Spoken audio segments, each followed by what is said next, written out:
And I want to thank you guys for joining us here today. And I'm sorry, it's Yuvaraj Sivalingam. I apologize. I was trying to bring up their bios here. So David and Yuvaraj are with Arnold and Porter. They are GR's retained tax policy experts and will be providing an overview on the Inflation Reduction Act and the tax policy implications for the geothermal industry. David advises firms on the development of federal law and legislation at the nexus of tax and trade, particularly with regard to areas of key national interest, such as semiconductors, intellectual property, critical minerals, and clean energy. He brings to his practice a deep understanding of the federal legislative and regulatory environment, having served for more than a decade as Deputy Chief of Staff Counsel to Congressman Earl Blumenauer, Chairman of the Trade Subcommittee of the Committee of Ways and Means. During the pandemic, David counseled numerous clients across industries as varied as education, travel and hospitality, performing arts, healthcare, energy, and secured meaningful legislative changes to extend a lifeline to industries battered by the public health emergency. On Capitol Hill, he led Chairman Blumenauer's negotiations for the House Democrats' Trade Working Group as it sought changes for necessary congressional approval for the United States-Mexico-Canada Agreement. He also authored portions of the Trade Facilitation and Trade Enforcement Act of 2015. He played a key role in the enactment of the Bipartisan Congressional Trade Priorities and Accountability Act of 2015 and led Rep. Blumenauer's work on the Timber Annex to Peru FTA. Yuvaraj is based in Sacramento, leverages a decade of experience in politics, advocacy, and public service, including positions in the federal and California state governments, to guide clients through the legislative and policymaking process and achieve client objectives. Yuvaraj utilizes his substantive knowledge and policymaking experience to advise clients on an array of matters from energy and environmental issues, including geothermal energy, offshore wind development, and climate policy, to trade and defense. His recent work also covers privacy and artificial intelligence. Prior to joining the firm, Yuvaraj was appointed by Governor Newsom to be Deputy Supervisor for the Policy and Administration for the California Geologic Energy Management Division of the California Department of Conservation. In this role, he coordinated more than 300 staff regulating California's oil and gas and geothermal industries and advanced key initiatives related to public health, reducing greenhouse gas emissions, and addressing orphan wells. Again, thank you all for joining us here today. I'm going to hand this over to David and Yuvaraj for their presentation. As well, we welcome the opportunity for you guys to provide us with questions and comments in the Q&A section of the webinar through the Q&A button. And we will address those questions at the end of the presentation, and I will introduce or provide those questions to the audience. Thank you. Okay, great. Thank you very much, Jason. I appreciate the introduction, and and now you guys can all hire me as a trade counsel too. In addition to those highlights that I need to update my bio from, spent a lot of time thinking about renewable energy and the nexus of the tax laws. Got to serve in the Ways and Means ecosystem during a time when we were fighting regular battles on the expiration of existing tax incentives, sort of going year to year, sometimes retroactively restoring credits that had expired midstream, and transitioning that to the Inflation Reduction Act, which gives us sort of an intermediate level of security over the next few years. And then theoretically, pursuant to the current law anyway, transitions us to a tech-neutral pair of credits, in particular on the production and investment side of things, and rather than being tied to specific industries and qualifying industries, are tied to carbon pollution. And it's that transition that I think we're going to conclude some of the tax presentation on. But I thought I'd start with a little background into sort of how some of these pieces came to be and sort of set the context for the IRA and the policymaking that transpired to create the IRA, because I think they give an illustration. It's good to get a reminder and a refresher on why the provisions in the IRA were shaped the way they were, and what the stakeholder environment is that continues to drive them in as Treasury makes their regulatory decisions, because that is a very live and ongoing process. A lot of this is subject to change based on regulation. After we get through some of this, I'll briefly touch on export controls and sanctions. I am not, you did notice in my bio there, I am not an export and sanctions lawyer. We have great folks here at Arnold & Porter. I know there are folks around the industry who are really steeped in this, in those things, but there are some points, one in particular that I'd like to make with respect to the sanctions world. And then turn things over to my colleague Yuvaraj to highlight a couple of key developments in California. If we have time for questions, we'll take them on the fly. Otherwise, I look forward to responding to anybody who has a question. Like Jason said at the top, we are going to be focused on tax policy here. I'm not going to try to do your taxes, and nor should you hire me to do your taxes, but we can talk about the equities involved and some of the major pillars here. And I think that'll give you guidance in terms of what might be coming down the road and sort of the environment that we see right now.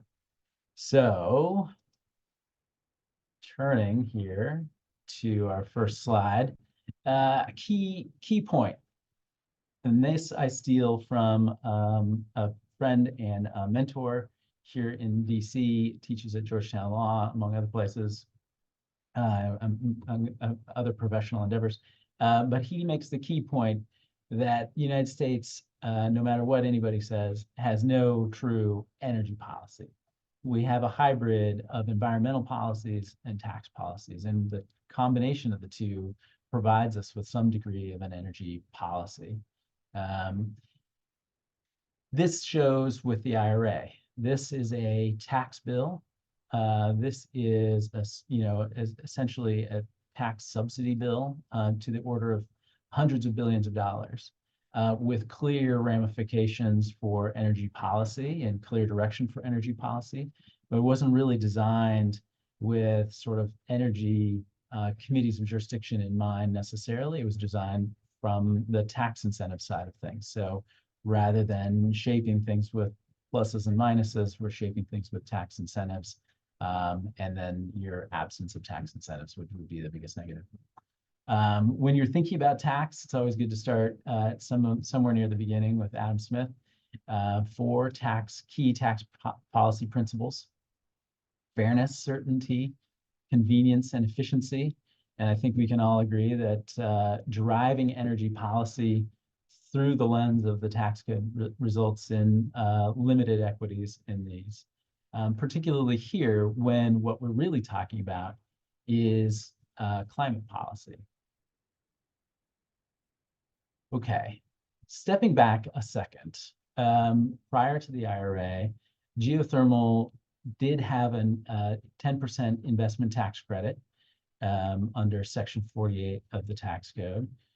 It would expire. It was late to the game. It would expire, and given the project costs and timelines of a geothermal project, it's insufficient to drive project development. Geothermal existed before the ITC. It existed when the ITC had expired. It was sort of it was an effort by policymakers to include geothermal because of the equities, but it wasn't the right tool for the job. In 2010, recognizing this, Senators Wyden and Crapo introduced the Geothermal Energy Investment Act, which would have increased the ITC for geothermal to 30%, which is where it is today, and extended it from 2010 through 2016, give it a 6-year runway when other provisions of the energy side of the energy incentives were expiring. That had a House companion as well. And this really was shaped by the fact that the geothermal industry was maturing. There were a lot of stakeholders on Capitol Hill. The trade association was good about pushing the need to invest and making the case to advocates or to making the case to policymakers on the Hill. In particular, that they were capturing this sort of attention and interest that came with the election of Barack Obama and the Democratic majority in the House on climate change. That geothermal is one of its great use cases, and one of its great selling points is that it is carbon-free baseload generation with a high degree of reliability. So the House champion here introduces the bill on the House side saying that you are literally standing on the best solutions to energy equation, homegrown, clean energy that won't spill into the ocean or exacerbate global warming, except to some of the oil spills that have sort of shocked Congress from time to time. And one key thing that I think is really important about this bill, even though this bill never made it into law, some of these provisions, certainly the integration of geothermal into the tax code, pursuant to these sort of lines, did. The two senators who introduced this bill, Senators Wyden and Crapo, are now respectively the chairman and ranking member of Senate Finance. If Democrats hold the Senate next year, Senator Wyden will retain his chairmanship.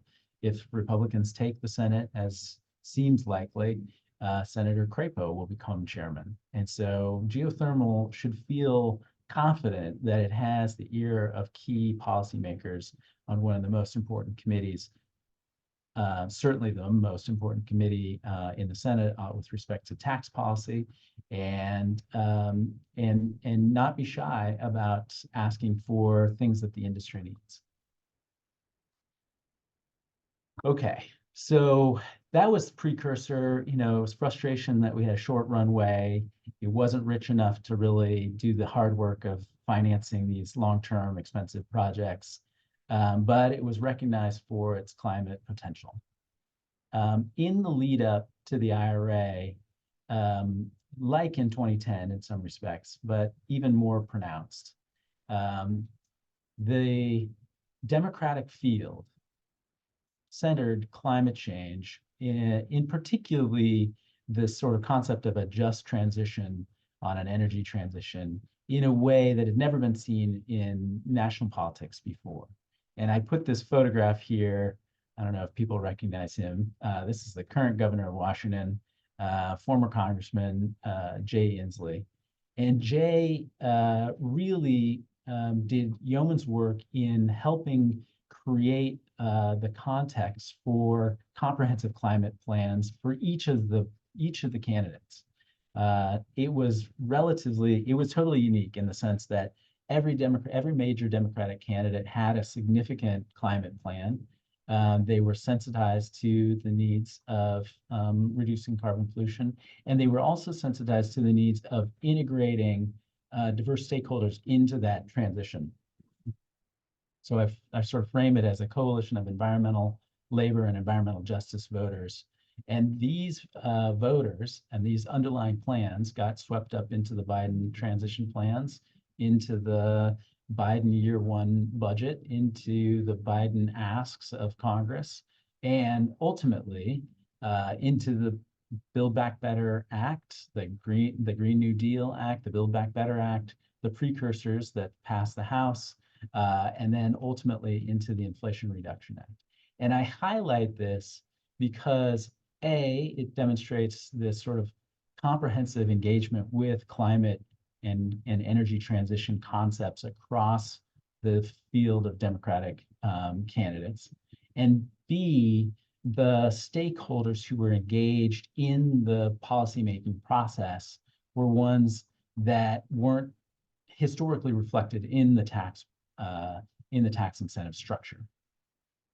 That'll become important as we move forward, and you look at the shape of what the incentives are in the IRA for geothermal as it is for other key renewable investment incentives.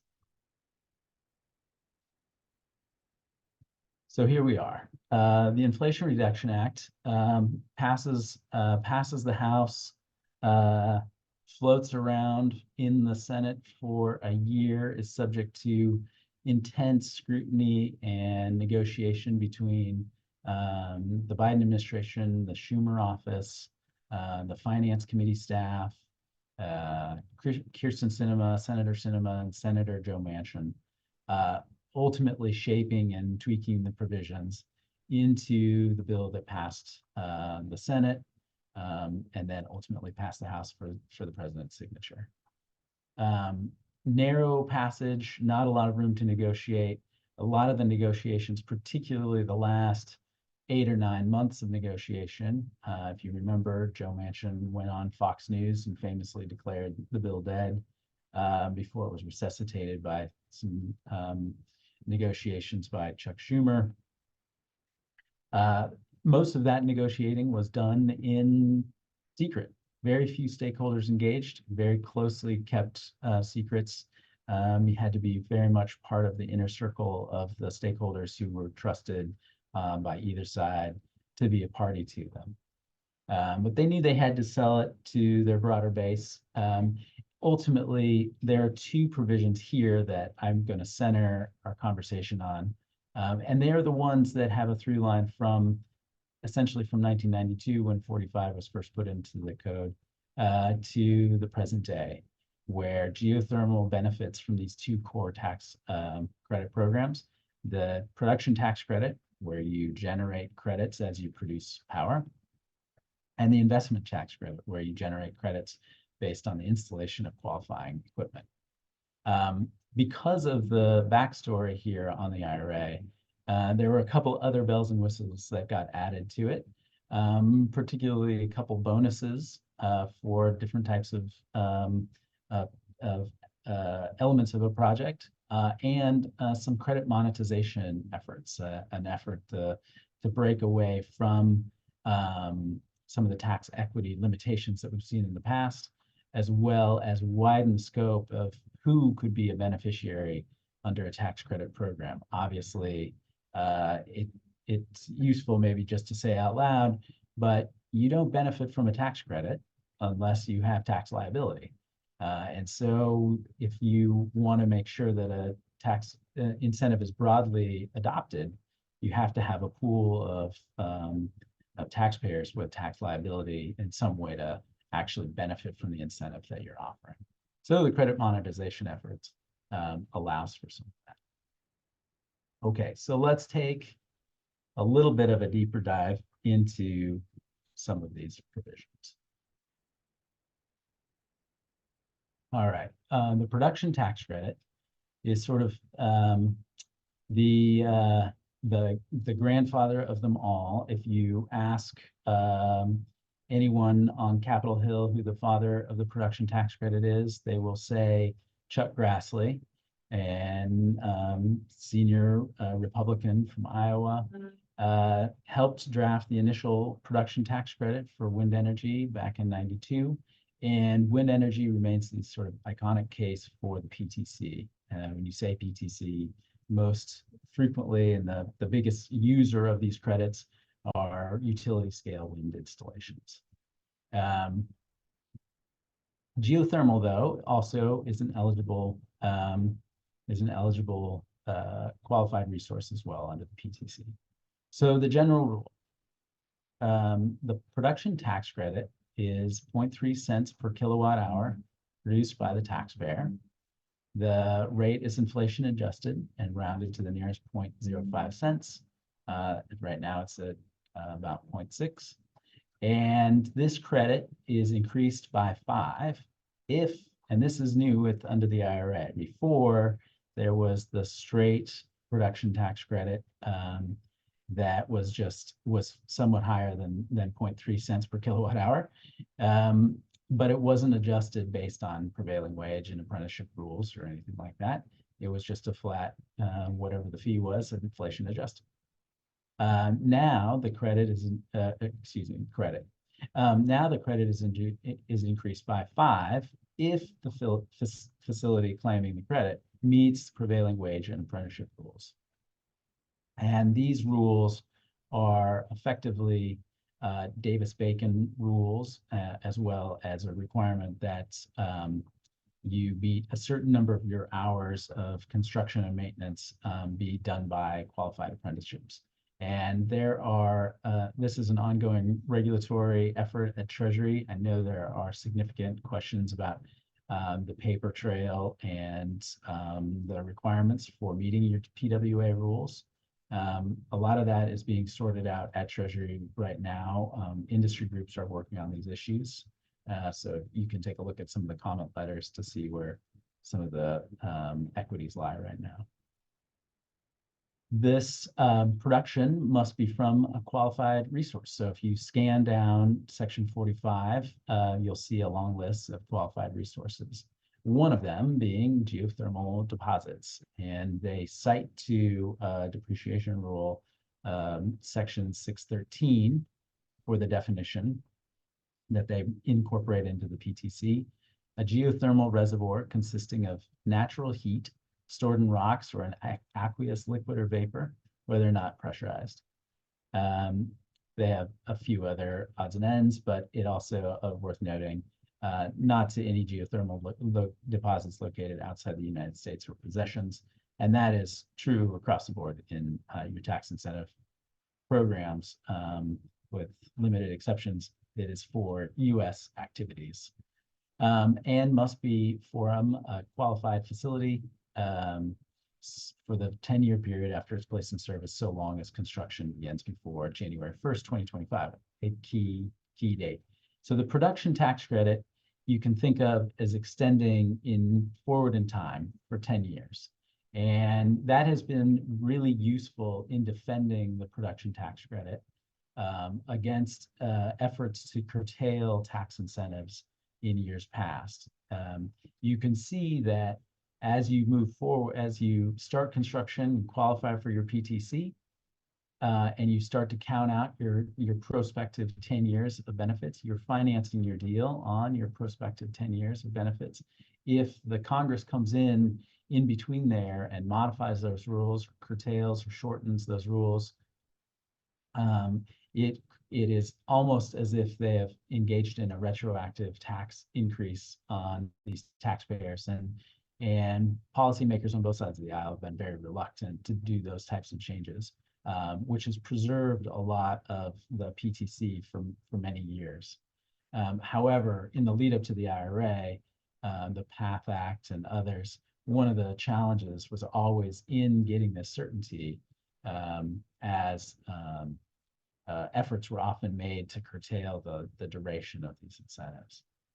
I highlight the date in bold because in January 1, I've been talking about long-term certainty. Well, January 1, 2025 is coming right up. At that point, we are going to transition from the PTC that is based on particular qualified resources to what is known as a tech neutral or technology neutral production tax credit. And we're waiting for Treasury to produce those rules, but that was included in the IRA as this transition period. We'll talk a little bit about that later on. And then, of course, this power generated here under the PTC must be sold to an unrelated person. You're related to somebody who would have common ownership or would have the same sort of wage rules under the work opportunity tax credit. So sold to an unrelated person. And that is the overview of the PTC, essentially a 10-year tax credit for the production of geothermal energy. And if you meet your prevailing wage and apprenticeship rules, reasonably valuable and predictable. Obviously, its pair is the investment tax credit. And this takes a slightly different tack on how you subsidize geothermal energy. They're designed to be roughly similar in value, but done in a different design. And that allows taxpayers with different, if you happen to qualify for either, it allows taxpayers with different capacity factors, for instance, to select different models based on that, and based on projected financial returns of the tax credit structure. But the investment tax credit relies, rather than the production of energy, in the installation of qualifying equipment. And historically, The iconic case for the investment tax credit, unlike PTC, which was wind, the ITC is solar energy.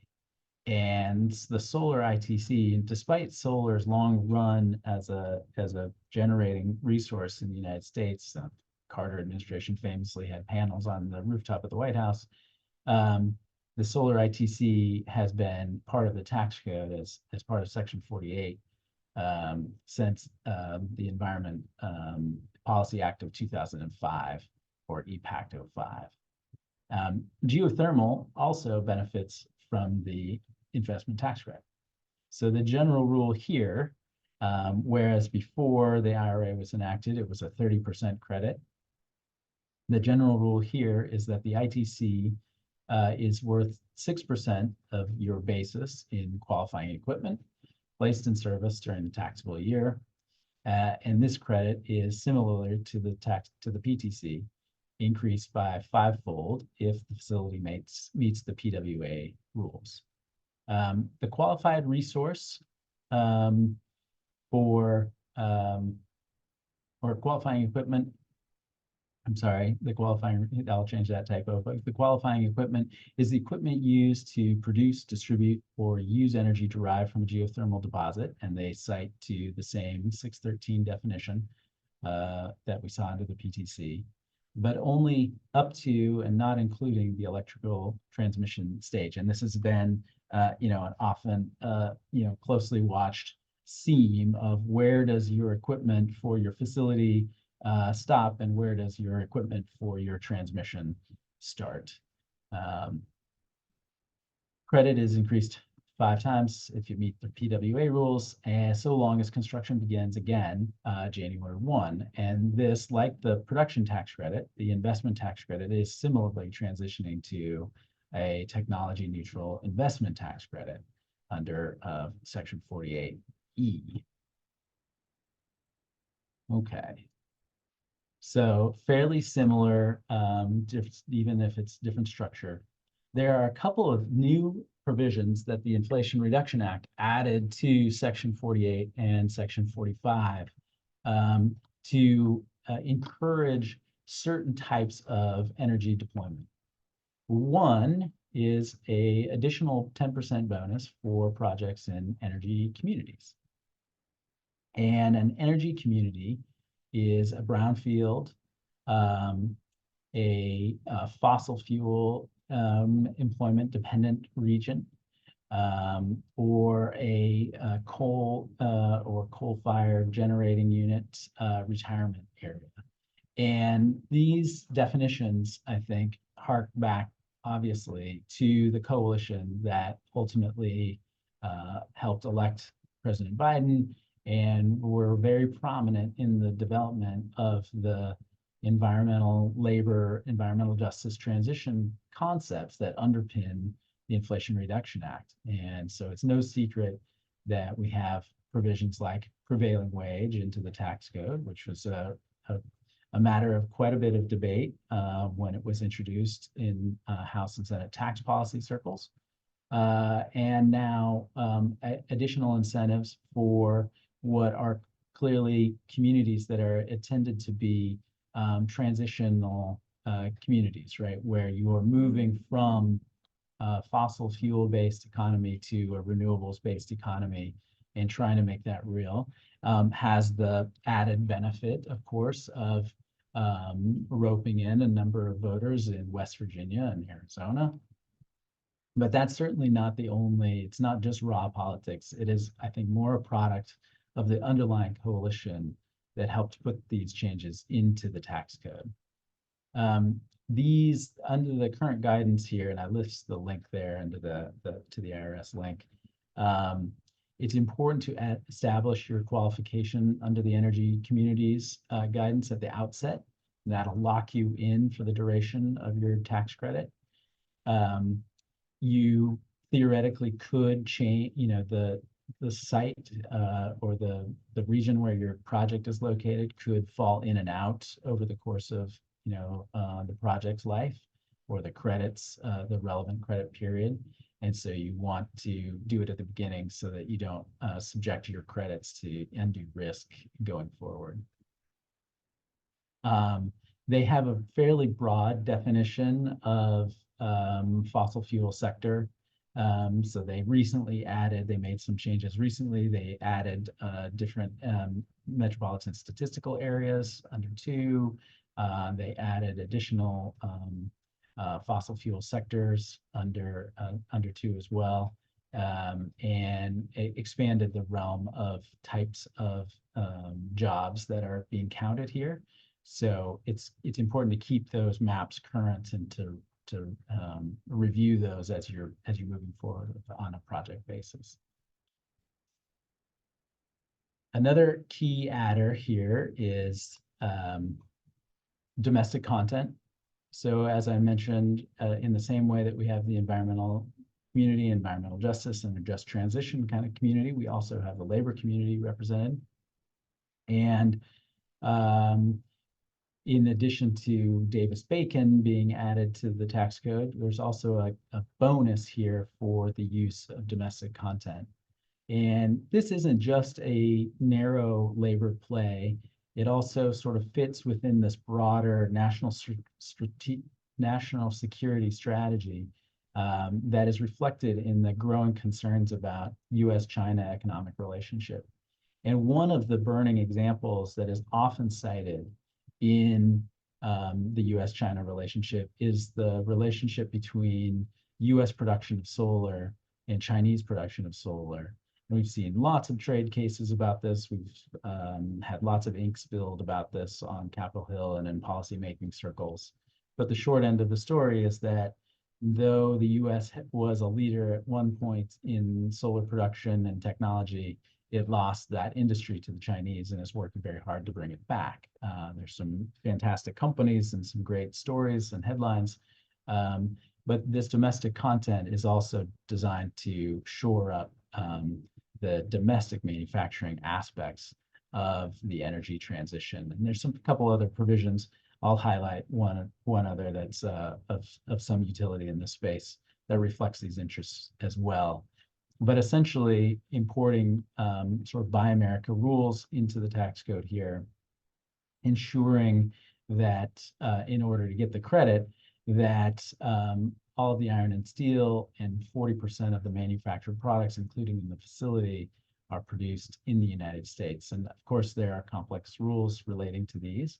I highlight this definition from the regs of manufactured product, because it sort of lays out some of the concepts that you need to walk through in terms of your installation or of whatever contract requirements you're putting forward to your contracting company or installation. The manufacturing need to take place in the United States. The components are of U.S. origin, but the subcomponents of those components need not be. And so you have sort of a complicated analysis you have to go through with respect to the components that join your facility. Okay. Those are the base credits and their adders. I thought it would be worthwhile to talk about some of the monetization side of things.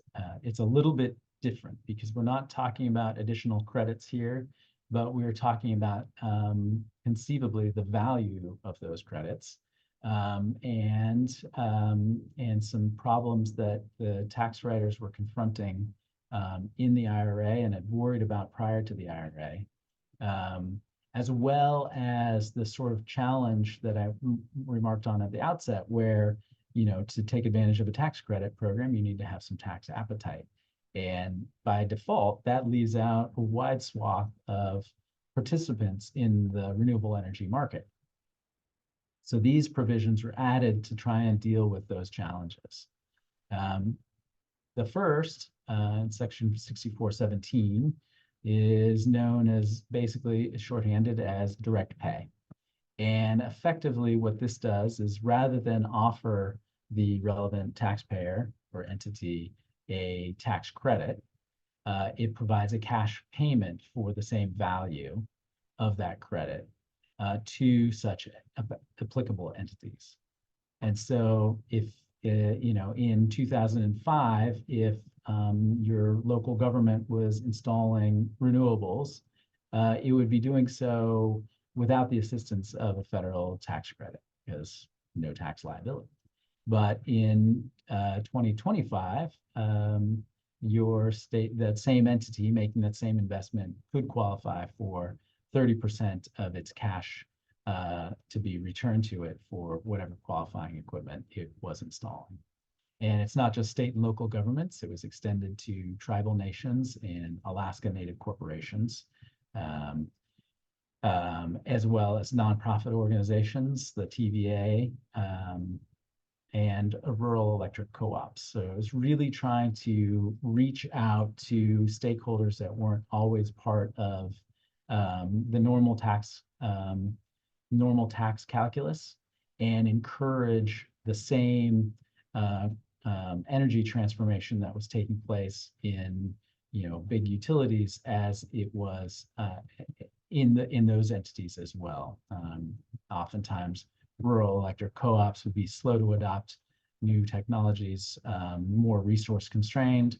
Same with these other entities, and this was an effort policymakers thought to try and move the needle there. With respect to the production tax credit, it's fairly direct, I think, in its application to the investment tax credit, 30% of the qualifying value. But on PTCs, you have to elect it for each of the facilities, relevant facilities in the year they're placed in service. It is worth noting that strings are attached, that excessive payments, so that if things fall apart in year 3 or 4, excessive payments will be recaptured and are also subject, absent reasonable cause, are subject to a 20% additional penalty. Similarly, transferability, though the use case is a little bit different. One of the noteworthy things about all of the renewable energy investments prior to the IRA was that the number of parties participating in the tax equity market was relatively narrow. A handful of large banks really dominated the tax equity market and shaped deployment of renewable energy, not because of national political things and not necessarily because of the value or the use case for the particular project, but merely because tax appetite either existed or it didn't. And that was a totally independent variable that could curtail investments in otherwise fantastic projects. And so to break out of the sort of narrowness of the tax appetite market, tax equity market, Congress enacted the 6418, this transferable provision. And under 6418, a taxpayer, whoever is generating these credits from whatever these facilities are, qualifying facilities, may transfer these credits to an investor in return for cash. You have to register in advance. That docket is open. I'm sure you've seen some of the news from Treasury about participation in this market is really starting to tick up after a few high-profile transactions earlier this year, late last year. There's a lot of activity now in this marketplace. The amount received is like a tax credit. It's not income, it's your credit. And the purchaser of those credits does not have a basis in the credits purchased. They just have tax credits themselves. And it's important to note that this is really just tied to the credits. Obviously, and I've been focused on the PTC and the ITC here, but obviously a production tax credit, a facility that creates production tax credits or a facility that generates investment tax credits has lots of other tax attributes. And we are not in, there is no market now for the depreciation, say, or whatnot of the equipment. That will continue to be governed by whatever partnership documents and financing documents that your project consummates. But the credits themselves can go into this marketplace and be transferred one time. You can't subsequently transfer your credits. And they do come with some strings. The transfer is subject to recapture if the project fails to actually come into fruition, and absent reasonable cause, a 20% penalty on the excessive credit. This creates a fair amount of risk in this marketplace, the dimensions of which aren't fully understood yet or well understood in the marketplace, of who bears the risk of non-performance and related problems in a project. There is a developing insurance market in this space, but so far people are moving forward and finding ways to mitigate those risks and advancing this marketplace. Treasury has been quite pleased and has highlighted the take-up rate here, and I think it's an important development, I think, in federal tax policy. I think it's something that would be easy for tax policymakers to expand or narrow, if the case may be, in years to come. And so I would think that these credit monetization efforts, I would see them as maybe a second draft. We had some bills introduced in 2015, 2016. But this is sort of a first draft in the code. This is the first time it's live. And so something I think we are going to see tinkered with going forward as we see tax law continue to evolve here.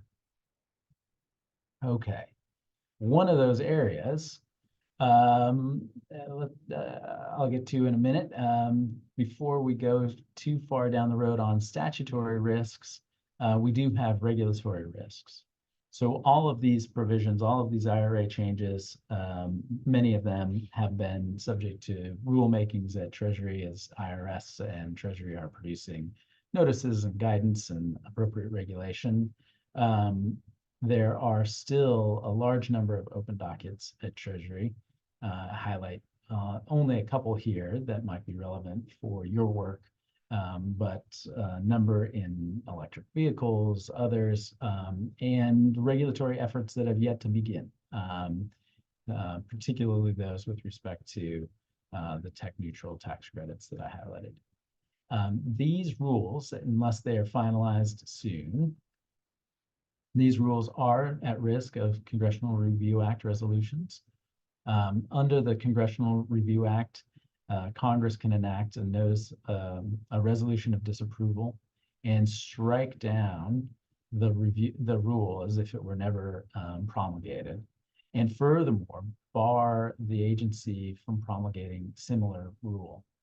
Dimensions of that haven't been well tested, so it's unclear exactly how limiting it would be, but agencies have been unwilling to push the boundaries too far on rules that have been subject to the IRA or to the CRA.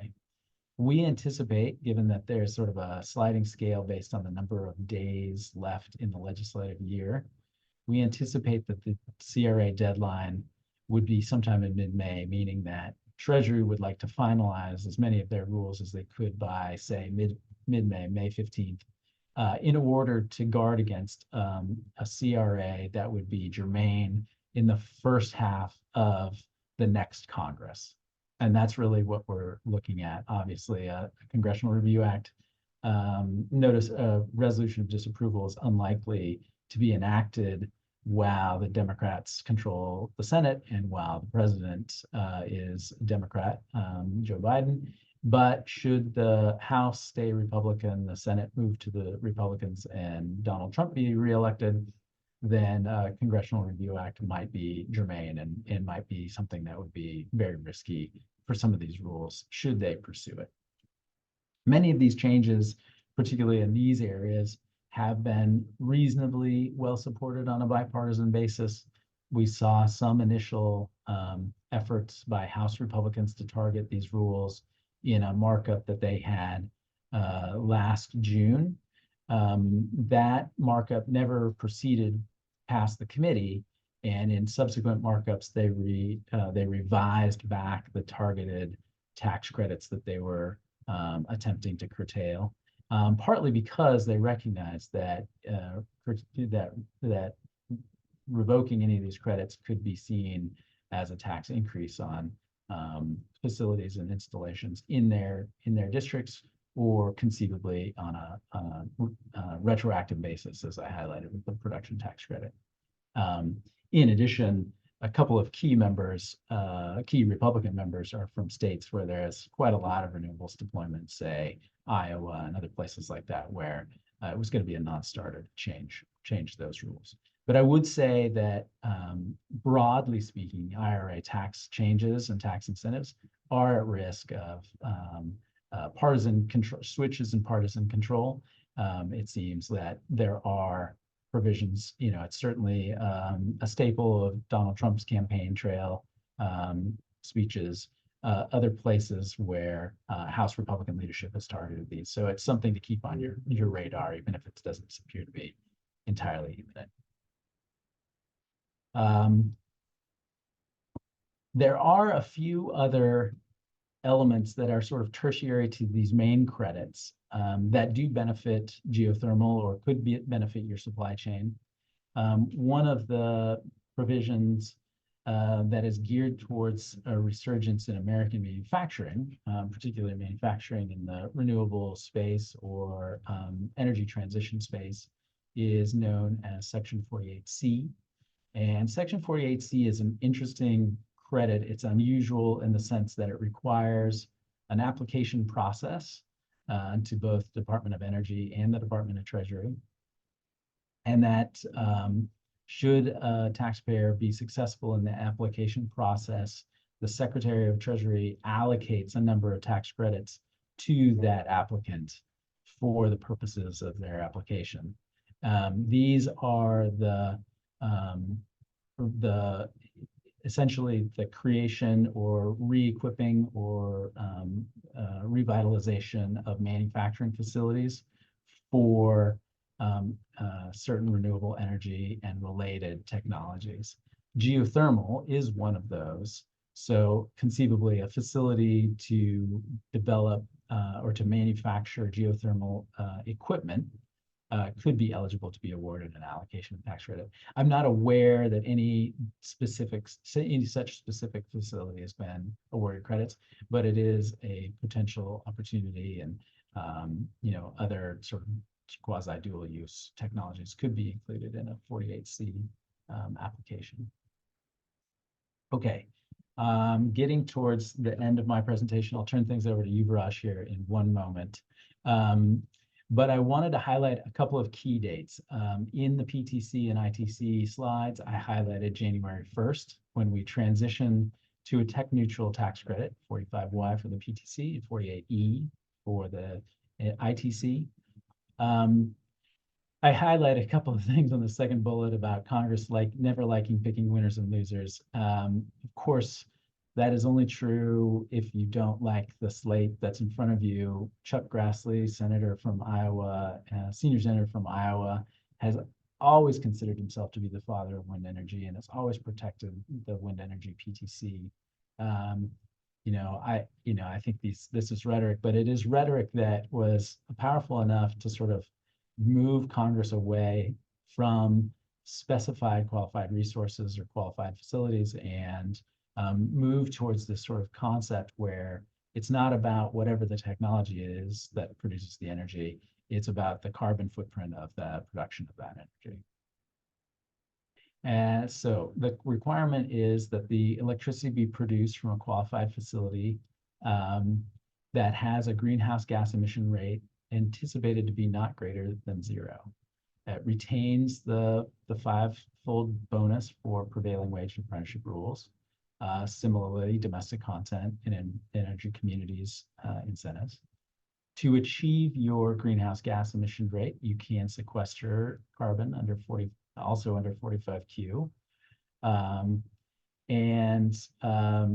Unlike the ITC for geothermal, under 48E, certain interconnection properties may qualify under the 48E credit, as well as receiving certain project progress expenditures, so as the course of your project proceeds.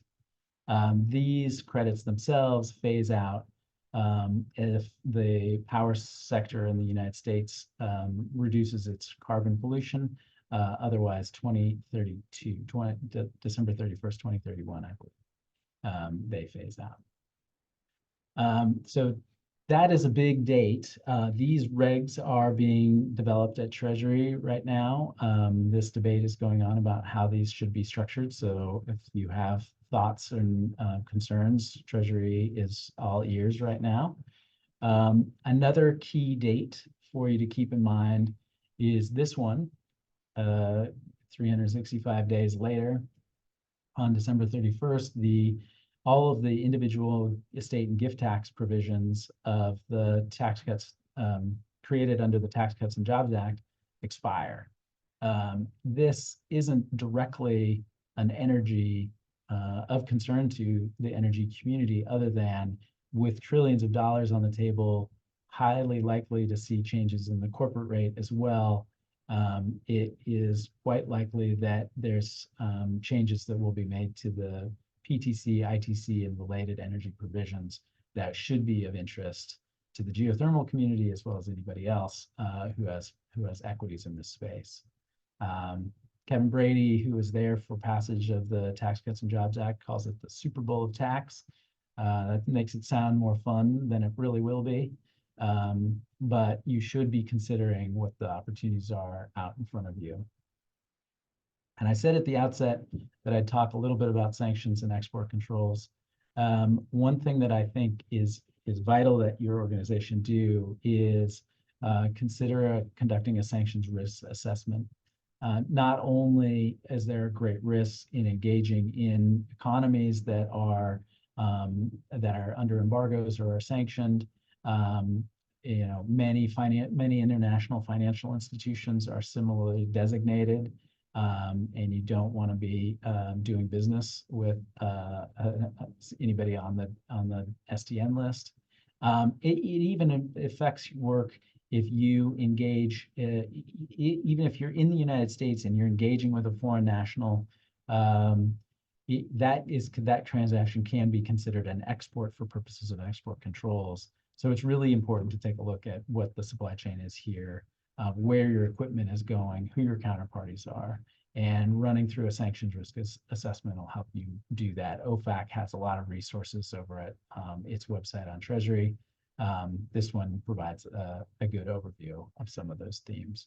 Okay, I'm sorry for going long. Yuvaraj, over to you.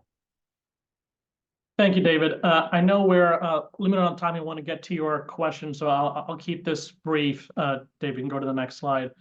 I do want to spend a couple of minutes talking about California and the geothermal grant and loan program. As many of you, I'm sure, are well aware, California is home to significant geothermal operations already, and there is potential for a great deal more, including particularly operations that seek to extract lithium from geothermal brine in the Salton Sea region in the southern part of the state.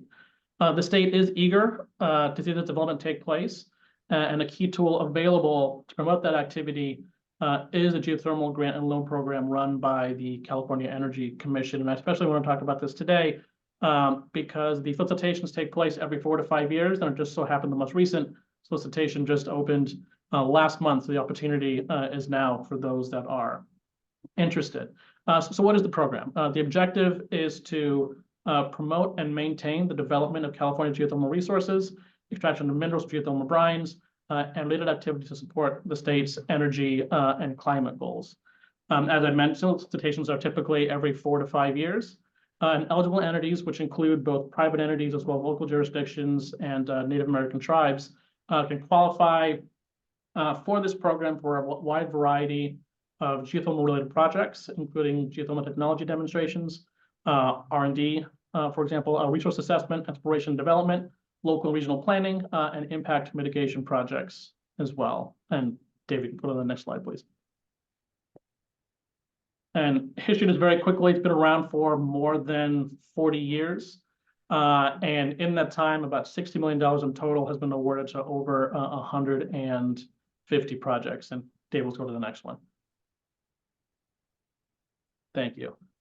So the current solicitation that is now active, the purpose is to award grants to fund projects focused on geothermal energy and lithium recovery from geothermal brine. There's a variety of eligible purpose along the lines of project types that I've already mentioned. There's about 4.56 million available in funding. The minimum award is about 250,000. The maximum will be 1.5 million. One important note to keep in mind, 100% matching funding is required for private entities seeking funding under this program. And the project timeline is for Q2 2025 to Q2 2028. The application deadline is in May for phase one, just technical assistance, which is typically for local governments and the Native American tribes. But the full project application, the substance of the program, will be due in phase two at the end of this year. I'm happy to put a link to more information into the chat for you to review, and I'm also happy to answer any questions and talk offline separately in more detail if you'd like to hear more about this program and California's efforts. And Jason, with that, I'll turn it back to you. Great. Thank you, Yuvaraj. Yeah, we're we're running a bit short on time. We had plenty of questions come in, and I don't know if we're going to be able to get to all of them today, but I think what we'd like to do is maybe try and address these questions individually and provide some answers to the group. So what I'm willing to do is put these questions out there to the folks that attended the call. But let's see if we can get to a few of them here. So the first one is direct use geothermal energy. What tax credits currently cover direct use, such as district heating of geothermal?